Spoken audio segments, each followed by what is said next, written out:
I worked at our local community center about 10 years ago. It was a nice place where people from the neighborhood would come to hang out, play pool, enjoy board games, and sip tea. We had one computer that anyone could use for free. This was important since many regulars didn't have internet at home or smartphones yet. Most people used it for quick things, checking emails, paying bills online, or looking up information. Everyone was considerate about sharing it. That changed when this one guy started coming in regularly. From day one, he was trouble. This guy would show up when we opened, plug in his headphones, and take over the computer. He'd spend the entire day watching Beyoncé music videos, occasionally touching himself inappropriately and laughing an annoying laugh that sounded like Beavis and Butthead from that old cartoon. All day long. What made it worse was how he acted when anyone asked to use the computer. We had this older woman who came in once a week to pay her electric bill online. She asked him if she could use the computer for just a few minutes to pay her bill before it was due. He told her that he was using it and she should come back later. When she explained that she only needed about 5 minutes, he said it wasn't his problem and mentioned something about first come, first served. Then he turned back to his videos, ignoring her. This happened all the time and people got frustrated. I went to my manager about it. I told him this was becoming a real issue because he was hogging the computer all day, preventing people who needed it from using it. My manager told me to just leave it alone because he didn't want any trouble. When I pointed out that he was preventing other clients from using our resources, my manager said the guy hadn't broken any rules, so we couldn't kick him out for using the computer. The situation got worse. The computer hog became bolder and started getting aggressive when people approached him. One time, a guy in his 60s asked if he could check his email quickly. The computer hog told the older man to back off and that he got there first, so the older man should wait his turn. When the older man said he'd been waiting for over 3 hours, the computer hog said it wasn't his problem and told him to get out of his face. The manager still wouldn't do anything. He was scared of confrontation and kept telling us to leave the situation alone. It was frustrating. Then, a week after being told not to challenge this guy, I got a new computer for my apartment. While setting it up, I had this moment of clarity. I realized how easy it was to enable and disable a sound card through the computer settings. That's when I made my plan. The next morning, I arrived at work about 30 minutes early. I went to the community center computer and disabled the sound card through the system settings. I made sure everything else worked perfectly. The internet, the keyboard, the mouse, just no sound output. When the computer hog arrived and settled in for his daily Beyoncé marathon, I watched from the reception desk. He plugged in his headphones, clicked on a video, and then started frantically adjusting the volume controls. After a few minutes of clicking and tapping, he walked over to me. He told me that the sound wasn't working. I said that was strange, since it had been working fine yesterday. He told me to fix it, but I said I didn't know what was wrong and suggested that maybe it was his headphones. He said his headphones were working fine. I shrugged and said I didn't know what to tell him since I wasn't a computer technician. He stormed out. About 20 minutes later, he returned with a brand new pair of expensive-looking headphones, still in their packaging. He made a show of opening them and plugging them in. I could barely keep from smiling as I watched him realize that these headphones weren't working either. He started yelling about how the headphones were brand new and he'd just spent $50 on them, saying the problem was with our computer. I maintained my act, saying I really didn't know how to fix computer issues and suggested he try watching something else. That was when he lost it. He jumped up, rushed over to me, and grabbed me by my shirt collar, pulling me halfway across the reception desk. He told me to fix it immediately. That finally crossed the line for my manager, who came running out of his office when he heard the noise. My manager told the computer hog to let go of me right away, calling it assault. The computer hog complained that our computer was broken and nobody was doing anything about it. My manager said he didn't care and that the computer hog couldn't put his hands on staff members. He told the computer hog to leave immediately as he was now banned from the center. When the computer hog said we couldn't ban him from a public place, my manager told him that actually he could ban him and was doing so. He threatened to call the police if the computer hog didn't leave right away. The computer hog let go of my shirt, knocked over a chair, and walked out shouting threats and insults. The next morning I went in early again and re-enabled the sound card. Everything went back to normal. Our regular clients were able to use the computer when they needed it, and the community center became peaceful again. No one ever figured out what I did, they all just thought the computer had a temporary glitch that fixed itself. I never felt good enough for my mother. I walked on eggshells, trying to anticipate her moods and needs, always falling short somehow. If I got an A minus instead of an A, I'd hear about it for weeks. If I cleaned the house but missed a spot, she'd focus only on what I'd done wrong. Nothing was ever good enough for her, and I never felt good enough either. By the time I was 16, I was running the household. I'd come home from school, start dinner, clean up, and try to squeeze in homework whenever I could. My mother worked late most days, which was almost a relief because it meant fewer hours of walking on eggshells. That Tuesday started like any other day. I came home from school, dropped my backpack by the door, and headed to the kitchen. I decided to make hamburgers for dinner. Simple, filling, and usually acceptable to my mother. I shaped the patties, prepared the toppings, and set everything on the counter so dinner would be ready when she got home. With dinner prepped, I went upstairs to tackle my algebra homework. About an hour later, I heard the front door slam. My stomach knotted up. That slam meant she was in a mood. I heard her yelling from downstairs, demanding to know what the garbage was that I had prepared for dinner. I put down my pencil and took a deep breath before heading downstairs. As soon as I entered the kitchen, she started in on me. My mother complained about the hamburgers, asking if I was trying to make her fat. Her tone was harsh. I tried to defend myself by reminding her that she had liked the hamburgers I made the previous week. I mentioned that she had said they were good. She told me she didn't want hamburgers tonight. She explained that she'd had a terrible day at work where her boss had humiliated her in front of everyone. She insisted that she deserved better than what she called fast food garbage when she came home. I tried to keep my voice steady. I offered to make something else if she'd prefer and asked what she would like instead. Her eyes narrowed. She demanded steak, calling it a proper dinner. She asked if that was too much to ask after everything she did for me. I explained that we didn't have any steak in the house. I started to suggest chicken as an alternative, but she cut me off. She screamed the word steak repeatedly, making it clear she wouldn't accept any substitutes. Before I could respond, she grabbed the cast iron skillet I'd used for the hamburgers. It still had hot oil in it from cooking. My heart raced as she swung it around, oil sloshing close to the edges. She ranted about how she worked all day to provide for me and accused me of not being able to make her a decent meal in return. She yanked open the oven door and shoved the entire skillet inside, oil and all. Then she cranked the temperature dial to its highest setting. She demanded that I make her steak dinner immediately. I stood frozen, watching as smoke began to curl out from the oven door. Within seconds, flames erupted inside. I warned her about the danger of putting oil in the oven like that. I lunged for the fire extinguisher under the sink, but the flames were spreading too quickly. The kitchen curtains caught fire next, and suddenly half the room was engulfed. My mother blamed me for the fire, shouting that it was all my fault, even though she had started it. I grabbed my phone and dialed emergency services while backing toward the front door. The 911 dispatcher answered, asking about my emergency. I explained that our kitchen was on fire and that it was spreading fast. I gave our address and the dispatcher told me help was on the way. All the while, my mother continued to blame me for the fire she had started.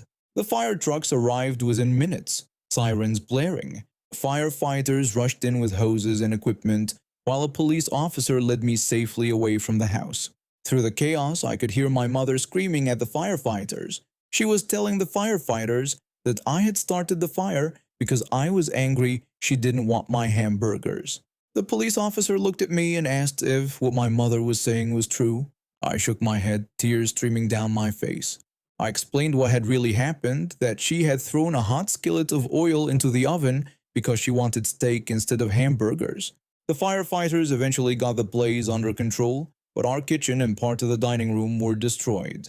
As they checked the damage, One of the firefighters confirmed that the fire had started in the oven, matching my story. The police handcuffed my mother and read her rights. My mother protested the arrest, saying that it was her house. The police officer told her that she was being detained on suspicion of arson and child endangerment. The following months were a blur of social worker visits, court hearings, and temporary living arrangements with my aunt. During the trial, neighbors talked about hearing my mother's frequent screaming fits. My teachers spoke about noticing my anxiety and exhaustion at school. The evidence of years of emotional abuse piled up alongside the arson charge. My mother was sentenced to 18 months in prison and mandatory anger management and therapy. I stayed with my aunt, who showed me what a healthy home environment could actually feel like. When my mother was released, she was different. The therapy had forced her to confront her behavior. She made a public apology during a community restitution event and later a private one to me. She told me that she had spent her life blaming others for her unhappiness, especially me. She said I never deserved any of it. She said she was sorry for what she had put me through and told me she was getting help to make sure she never behaved that way again. It wasn't an instant fix. Trust had to be rebuilt slowly. We started with supervised visits, then occasional dinners, always in public places. Gradually, I could see she was putting in the work to change. She learned to recognize when her anger was rising and had techniques to manage it. 3 years after the fire, I was preparing to leave for college. My mother and I weren't perfect, but we had a relationship I never thought possible. As we packed my belongings, she handed me a small box. She told me it was for my dorm room. Inside was a new fire extinguisher with a note, a reminder that I'll never put you in danger again. It wasn't conventional, but it was sincere. And for the first time in my life, I felt like maybe I was enough. I was the quiet kid in class. You know the type. Sits in the corner, barely speaks, and sometimes people forget I'm even there. I don't mind it. Being invisible has its perks, especially when you can watch everything around you without getting pulled into drama. My economics teacher was something else. Not your typical boring instructor droning on about supply and demand. He was this balding guy in his late 30s or early 40s with energy and a good sense of humor. Unlike other teachers who tried too hard to connect with the youth, he actually understood current memes without making everyone cringe. The students loved him for it, but he had this quirk, a need to always be the smartest person in the room. Not in a mean way, but you could tell he enjoyed showing off his intelligence whenever possible. He wasn't arrogant exactly, just confident in his abilities and not afraid to show it. One Monday morning, we were supposed to be discussing economic policies, but somehow the conversation went off track. It started when a small group of students were talking about their futures before class began. One student was boasting about how they would own a Ferrari by 30. Another talked about their plan to become a top streamer on Twitch and make millions playing video games. That's when our teacher walked in and heard them. He couldn't help himself. He pointed out the harsh realities of their dreams. He explained that the Ferrari would cost a fortune to maintain, and for streaming he warned that the market was full with a high burnout rate. The students looked sad, and one challenged him. They complained about him always ruining their dreams, saying that nothing is impossible if you wish hard enough. This made our teacher bring up wishes and how genies in stories always find ways to twist them. He said there's no such thing as a perfect wish, and just like that, our economics lesson turned into a debate about wishes and loopholes. The teacher became the class genie, challenging everyone to come up with a wish he couldn't twist. One student tried wishing for more wishes. Our teacher quickly said that while they now had 2 wishes left, they would be stuck forever, wanting an infinite amount of wishes and unable to decide. Another student wished to become a top streamer on Twitch. The teacher said streaming would take over their entire life, leaving them with no other skills. He warned that by the time they reached his age, they would realize all they had was streaming and nothing more. No real connections, just viewers who would leave when they weren't entertaining. A third student tried to outsmart him by wishing for no loopholes in their other 2 wishes. The teacher explained that bad results aren't loopholes, and words can mean different things. Their wish might avoid loopholes, but not reality. This went on for nearly half the class. With each twisted wish, our teacher smiled more while the students felt worse. The classroom felt heavy with defeat. No one could beat the genie. I stayed quiet, happy we weren't doing any actual work, but watching him stand there, so pleased with crushing teenagers' dreams before 10 a.m., something stirred in me. His smile was too smug. The room went silent. No one offered more wishes. Our teacher, looking victorious, scanned the room. He asked for just one more wish to ruin. I slowly raised my hand from my corner desk. He looked surprised. I rarely joined class discussions. He nodded for me to speak. I matched his grin as I clearly said my wish for the teacher to get his hair back. The class burst into laughter. Some students fell out of their chairs. Others held their stomachs, crying with laughter. Even the chatty front row students were howling. Our teacher stood there, opening and closing his mouth. His hand went to his bald head, and his face turned red with embarrassment.